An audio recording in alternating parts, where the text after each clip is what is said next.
Hi there, everybody. My name is Heather Moser, and I'm a Tech Integration Specialist with the East Penn School District. I'm very excited to be joining you today with all my partners, my partner Dylan here, who's at East Penn, and our counterparts, Sam Edwards and Lauren Will from Parkland School District. Hi. We're extremely excited to be in partnership together. Parkland and East Penn have been working together all year with the help of expert Jennifer Ehalt from Common Sense Education. Hi, Jennifer. Hi, everybody. I'm so excited to be here. Hi, Jen. Yeah, we've been doing a lot of work around digital citizenship, especially within the schools and in the classrooms, but we wanted to make sure that you, the parents, had the tools that you need to feel equipped to getting ready for this digital parenting as summer approaches. So with that being said, we are all going to just give a little bit of feedback about some of the different topics that are here today, and we're going to let Jennifer sort of guide us through all the different topics we're going to talk about. Absolutely. So parents, get ready. We're hoping that we can really make sure that you're aware of how to access high quality digital media for your family. So we're going to go through some app schemes and websites that are appropriate for you and your children. We're also going to talk about some of the current trends in social media and gaming, just so you can feel like you're aware of what your kids could be participating in. And then third, we want to make sure that you can create a plan for appropriate media balance for your family, because now with summer approaching, kids will have a little more time on their hands. So we just want to make sure that you have the tools to make those decisions and set those expectations for your family and your home. Hi, Jen. Thanks so much. I'm Sam Edwards. I'm a Tech Integration Specialist at Parkland. And as Jen had mentioned before, we need to start talking about media balance. So what does that look like? How do we, when students are not in school, how do we create that balance for them at home to be able to not be connected to a device all day long? When you look at the statistics here, tweens 8 to 12 years old, they're spending an average of 6 hours a day in front of a device. And that's not even counting school or homework.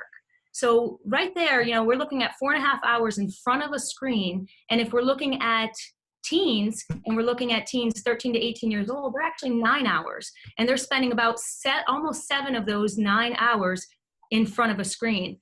So how do we connect this? And how do we create this balance when kids are used to multitasking? They're completing homework assignments, they're doing the dishes, they're doing all this stuff, they're listening to music while they're doing it, they're watching TV, they're texting. So how do we then create opportunities where we have a little bit healthier of a balance to this media usage? Especially during summer. Especially during summer when, they're not in a structured setting all day long. So one of the things that, we've found and we've been exploring on Common Sense Media, and especially me from a personal level, looking at what am I going to do with my kids this summer? And it's raining, let's go to the movies. And what we love is Common Sense Education provides an opportunity to give you the highlight, the overview of what appropriate movies are going to be playing out in the theaters. If you take a look here in June alone, we have The Secret Life of Pets 2 coming. Toy Story 4, I can't wait to see Woody's adventure with Buzz and where they're going. Yeah, we're anxious for that one too. Yep, same here. Yep. Auntie Lauren's going to take them to the movies. And of course, I'm excited to see the remake of The Lion King, and mainly because I just can't wait to hear Beyonce sing. And of course, Spider-Man is always a fan favorite. But what we like about having the opportunity to have this highlight, the overview of Common Sense Education, is it gives you a review of all of these movies. And what happens is, right the opening day, you'll have that full review. If you look online now, you can see a partial review, which will give you the opportunity to watch the trailer and to just get kind of a synopsis about what the movie is going to be about. But if you circle back on opening day, you're going to start to get reviews from parents, which as you look on the next slide here, which is something that, I use for my children. So I'm, the TV show Peppa Pig. If you look at the reviews here on Common Sense Media, it has great reviews, educational content, everything's appropriate. But when you dive a little bit deeper, which is what I love from this website, is you can dive a little bit deeper into this and get what other parents think about it as well. I had some mixed reviews about Peppa myself. And as I look at some of their parent reviews, often other people also believe that Peppa could be a little bit rude. So it's something that I kind of monitor when my boys are watching Peppa Pig. I'm always over their shoulders, kind of just watching as well, just to make sure if Peppa says something that sounds a little bit off, I'm making sure to correct that on that end of it. But I'm really excited about the opportunities to kind of look. In fact, we have the conversation in our house that, you know, well, what's Common Sense Media say? What's Common Sense Education say about that show? And then I kind of use that as almost like another parent that, well, we need to have another review. We need to look and say, okay, well, is it appropriate? Let me check this source first. Yeah, I concur with you, Sam. It is, if my boys who are older than yours, mine are in the tween category, when they come home and say, oh, I want to go see Avengers, or I'm like, okay, I have to think about that, and I come check Common Sense before I say yes. It's a great go-to resource, for sure. Definitely. It's a great resource. And for those of you who aren't familiar with the resource that we're talking about, if you go to Common Sense, you'll notice that we rate and review not just movies and TV, but we do websites, games, and apps.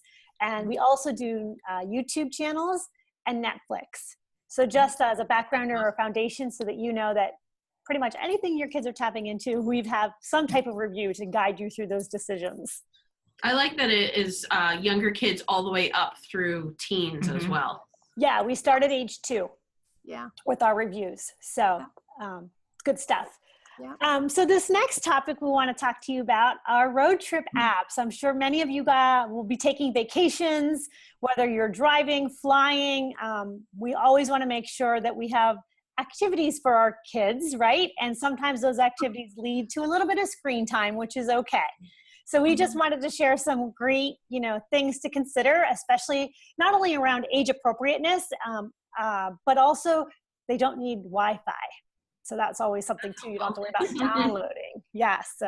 Purposeful screen time is okay. Yes, exactly. And so just a few here that were my favorites. I'm a parent of little ones, and so we really enjoy Sago Mini. They are a developer that has a ton of little Sago Mini games. This one happens to be Road Trip, and we also like Sago Mini Friends. Very easy, intuitive, easy for little ones to kind of navigate the screens. There's no advertising, and it works on a lot of the different devices, iOS, Android, Kindles. Really, really nice entryway into working with apps with ages 3 and 4. And then the other favorite one is Toontastic 3D. This is a really cool story creator, especially if you're traveling with your family. Kids could create stories about their latest or last adventure.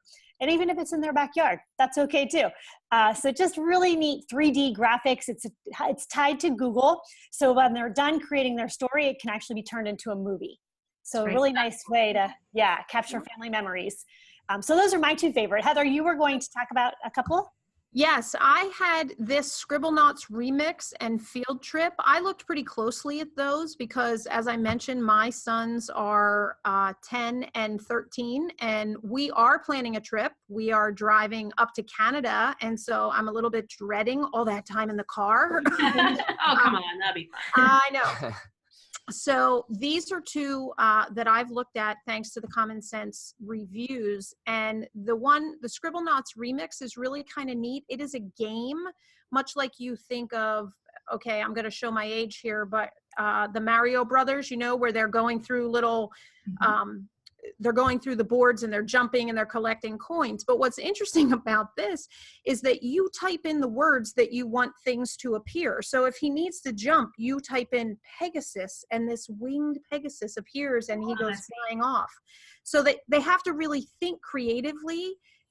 It's not just giving them what to do. So I really liked that aspect of that. And the Field Trip one is really neat. This one uses your GPS locator, and what it'll do is wherever you are, it's going to show you a lot of different historical landmarks of exactly where you are. So for instance, we were trying this out even just from here in Macungie where we're based, and I could see all these old time pictures of historical places that are now something different. So it would be really informative to use that. So those are 2 I'm definitely going to try with my kids as we're in the car traveling north this summer. I think that's awesome, especially being my daughter's 7 and we can only play I Spy for like 30 minutes. Exactly. It starts to get old. So on that 4-hour trip to Ocean City, Maryland, these apps would be a lot of fun to give it a try and maybe give mom and dad a little break on the way down to vacation as well. Good stuff. Thank you. Speaking of breaks. Yes. Speaking of breaks on those road trips, another idea that we have is listening to podcasts. So there are several apps that are out there, and they're all listed here on the screen. Podcast is the original podcast app. Right now, that's only available for Apple products, but your teens and tweens will definitely know of Spotify and SoundCloud. Those are very popular for music, but a lot of students don't realize that they also have podcasts on them as well. And you can download those podcasts. You can play them anywhere. So on a car ride, that would be perfect. And most of them are very easy to use. The Pocket Cast one is super easy, and kids listen better for the younger kids. But that would be a great idea when they say they're bored. Thinking before when you said download those podcasts, that's probably key too, Mm-hmm. because you don't want to be running on that Wi-Fi when you're in the car. If you can download that ahead of time when you're at home Wi-Fi, now you have it ready to go. You don't have to worry about any interruptions with service. With you, you're golden. Mm-hmm. So lots of pros and a couple cons for podcasting. On the plus side, podcasts, they're learning and they don't even realize that they're learning as they're listening. I love that. I love that too. And don't tell them they're learning. No, never. Definitely, you can reduce the screen time since they're not staring at a screen. They can actually be viewing the lovely scenery as you're driving while listening. As we mentioned, you can take them anywhere. They're free. Kids actually love them once they start trying them. So the key is just to get them to try one, and then you're golden. You'd be surprised. Then you just keep downloading them. Some of them have some ads, so you have to be a little careful about that. And downloading them sometimes for the younger children can be a little bit tricky, so you may have to help them navigate the download process. Also, there are age-appropriate levels for them, and they're listed on Common Sense Media, which is great. If you look at the next screen, there's a variety. We just picked a couple that we pulled out for there, but if you notice, it gives you the title of the podcast, and then down towards the bottom, it will also tell you what audience it's best for. So for example, is it good for teens? Is it good for younger kids? Things like that. The first one, for example, Book Club for Kids. This is awesome. It has middle schoolers talking about one of their favorite books.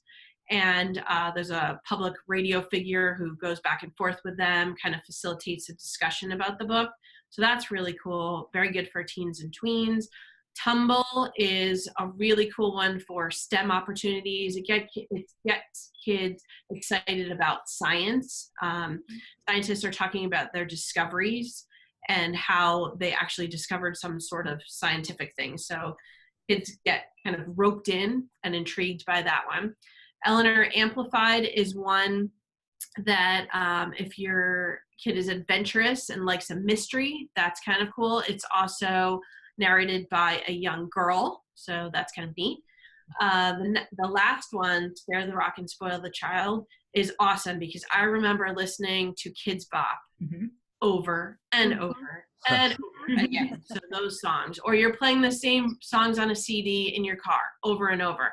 This is kind of nice because there's a playlist with kids' music, but it's different types of artists. So some of the artists that we might recognize, just a variety. So you're not singing the same songs over and over. You have me at John Legend there. I know, John Legend's on there. Thanks. Yeah, you point that out, but I'm a huge fan of They Might Be Giants.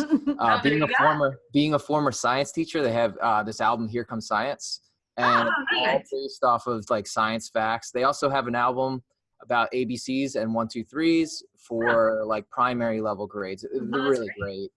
Perfect. So what was the name of that one again? That was Spare the Rock, Spoil the Child. Okay, make sure we note that. That sounds like a good one. Yep.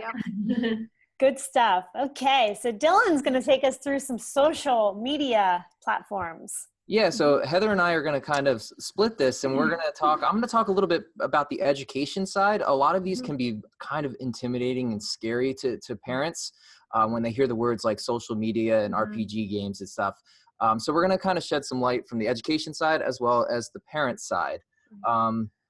And the fact is that almost a quarter of the population of 10-year-old plus have some kind of social media account. Yes. We can't just assume that they don't because they say they don't. But wait a minute. Isn't it 13 above? So you're saying we're not following the rules here? Yeah, we're not following the rules necessarily.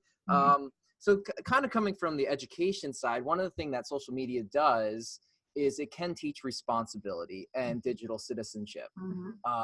With that, again, from a parent side, it's important that you have those conversations. Yeah, I can tell you, I am not in that percentage. My 13, soon to be 14-year-old, he is not on social media yet because I know he's not ready.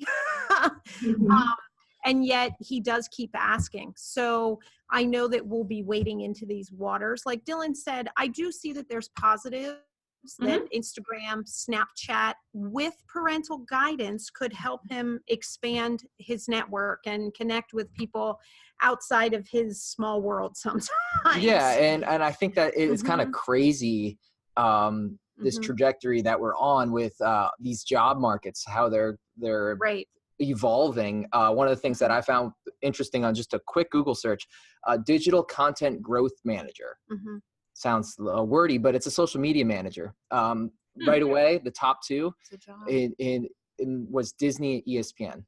So they were looking for people to manage Twitter accounts. And again, we're trying to prepare these kids for these future jobs. So social media, from an education side, it is, we are the future. So it's happening now. We want to prepare our kids for those things. And then video-based social, we have YouTube is the most popular. I found it really interesting that Ryan Toy Review, I'm sure you guys are aware, 7-year-old, has made approximately $30 million in the last 2 years. That's crazy. And he has his own TV show now. Yeah. So it's really crazy, but not just that. We at East Penn just launched We Video, giving them an avenue to share their, and student voice is so important. So being able to share that, but again, it's the same caveat. And most kids that you ask in that tween category, what do you want to be when you grow up? If it's not professional sports star, the next thing is I want to be a YouTuber. So absolutely. They're all watching YouTube, and I can attest to that with my boys too. I'll tell you, the one recommendation I would make from a parent perspective, I only let my kids use my YouTube account. So when they're on their device, they go in my account, it gums up my account, but then I have a record of everything they're watching. So, you know, from a parenting perspective, I can still keep an eye on what they're watching at YouTube. So I can redirect that if need be. Yeah. And again, going back to common sense, you have reviews of different things to subscribe to, which is really, really great and really helpful for students. If they say, hey, I'm watching this particular gamer or this particular channel, you can always research it through common sense first to see if there's anything there that you can reflect on what parents are saying. Then we have RPG games, most popular being Minecraft. What does RPG stand for? Role-playing games. So I guess we kind of doubled up there. But Minecraft, from school perspective, and out there in Pittsburgh, at Montour School District, there's districts that are actually using this to teach core lessons, such as history lessons and science vocabulary. And so Minecraft EDU and Roblox EDU, they do exist and they are happening. Again, as a teacher, we're just trying to harness what their interests are and bring them into the classroom. I actually fell in love with Minecraft. I resisted for quite some time, and then once I finally let my oldest son, he loved it because he is a builder. So being able to build in a virtual world and create things, it's really neat. And to watch him really excel in that area, and I learned a lot more just by watching him and playing. I started playing with him just so I could understand what was going on. And that's another tip I would give parents too. Oh, I agree. So when you're allowing your kids, jump in with them, insert yourself in what they are doing. Great so that you have an understanding. Right. And it's a way to connect. This is how they communicate now. Yeah, absolutely. Yep. And then we saved the probably the scariest for last, is these RPG shooter games, most popular, Fortnite. You'd be hard pressed to walk into a classroom of 4th and 5th graders and above and not hear them talking about this game. So true. Fortnite. While on the surface, you have a classic shooter game, which is violent, inappropriate for school. Below that, you have a game that's, the foundation is based on teamwork and collaboration. Yes. So when you're looking at this from that aspect, it does provides students with the opportunity to collaborate with each other and develop that teamwork. Does it have a place for in school? Probably not. They shouldn't be playing that in school or without parental guidance talking about it. But one of the things that I found incredibly interesting with all this, the RPG games, the shooter games and everything, is the rise of esports in education as well. So that's another popular thing that's coming to high schools everywhere. So your child may say, well, I want to play video games for a living. And 5 years ago, 10 years ago, that we may have laughed at that. But the way it's kind of the evolution of gaming is occurring, it's becoming more and more of a possibility. Absolutely. And I can tell you, this is another one I really resisted for a long time, but in the end, both of my sons are now on Fortnite, and that collaboration piece is important, and it's interesting, when I was a kid, I lived in a neighborhood and everybody went out and played in the neighborhood. Now they all play in their Fortnite world. So it's funny because my son's friends, I feel like they're in my house all the time, even though they're not, because they're all on their headsets and I can hear the conversation. And that's the tip I would give parenting. If you are having your kids playing Fortnite, make sure they're playing where you can hear what's going on. Like sometimes I will say, headphones off, I want to hear what's going on. And when I hear language that's inappropriate in my house that I don't tolerate, then I say, that's it, you're done, because I don't care if you're in the game. So again, some of these things I think are very manageable as long as you are inserting yourself and parenting. And checking in periodically. Right. Yeah. That's the key. And Fortnite has a creative mode now, which allows you to do all that building as well. So they are expanding it in areas that allow for less violence and more creativity. Yes. Yeah, good. And I think too, one of the things that come up often in parent talks is just making sure you're modeling appropriate behavior with a lot of these. And I think modeling plays a big role, especially when it comes to social media. Just figuring out if you're on your phone, they see that. And so just making sure that you as a parent are mindful about how, when, the time, the purpose that you're pulling out your device. And so that what you kind of practice what you preach. And then with the when to get my child a device, we definitely have a series, a webcast on that as well. So you want to check that out if you're struggling with that decision. And then also don't forget about gradual release of responsibility. Heather, you had mentioned, hey, my kids use my YouTube account. And it's a really great way to learn with them and share with them and show them appropriate uses. And eventually they will start to gain that responsibility and lead them into, their own Snapchat at 14 or 15 or 16 or whenever you feel your child's ready. So keep both of those things in mind too as a parent. They do tend to help.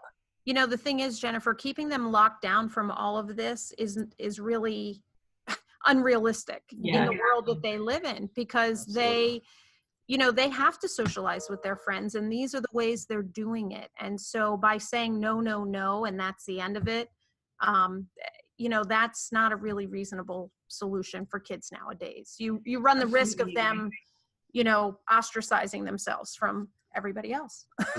Right. Another thing that came up in one of my parent talks is finding ways to say yes. Because we do find it, no, you're not doing that. No, no, no. But maybe you could come up with as a parent or as a family, here are the things you can tap into, no problem. We've taught you about it. Go for it. That way they feel like they're allowed to have some type of interactions with different things, especially the ones that you're comfortable with. And then maybe there's only a few no's and they can work towards that. So we don't always want to say no to our kids. We want to have a plan. And so with that being said, Common Sense Media offers a family media agreement. You can access it on our website, which is commonsense.org, or I know both school districts will have this available through their website or through the link of the webcast. So this is a great agreement to sit down, especially at this time of year, and talk about, how are you going to take care of your device? How will we stay safe? And talk about privacy. And then also just, pictures and how you socialize. It's just a good way to set expectations in your home and kind of refer to it. That way you as the parent can sign off on it and your kids can sign off on it. And it's something that we've all agreed on. Really helpful when talking about this and planning for this. And we also have a parent newsletter for Common Sense. If you go to commonsensemedia.org/newsletters, you're able to sign up with your email and your zip code. And our newsletter offers a lot of timely information and seasonal information for you and your family. A lot of advice around parenting in a digital age, which is really helpful, just to kind of have it come to your inbox and keep it on the forefront, because I know it's a conversation every day about what our kids are doing. And so definitely recommend that you sign up for that as well. Anybody else have any last minute thoughts that we want to share with our families? No, I just over and over again am grateful for the connection both of our districts have, not only with each other, but with Common Sense. Yep. You know, both of our districts are moving forward in this digital age with one-to-one. And Jennifer, I don't know what we'd do without Common Sense. So it's really helping us make good decisions for students in the classroom and our own kids at home as parents. Yep, absolutely. Absolutely. We agree on this end as well. We love the partnership that we have with East Penn and with you, Jennifer, and your team, and constantly updated resources always coming our way and stuff. So it's valuable information for us to share with our teachers, our parents, and of course, rolling it out to the kids. Yeah, absolutely. I mean, we are definitely passionate about helping families navigate all of this information. So whatever we can do to help, and you've made it very easy. So your families are lucky to have you. So good luck, everybody. Happy summer, and we will be in touch. All right. Thank you, Jennifer. Thanks. Bye, guys. Bye.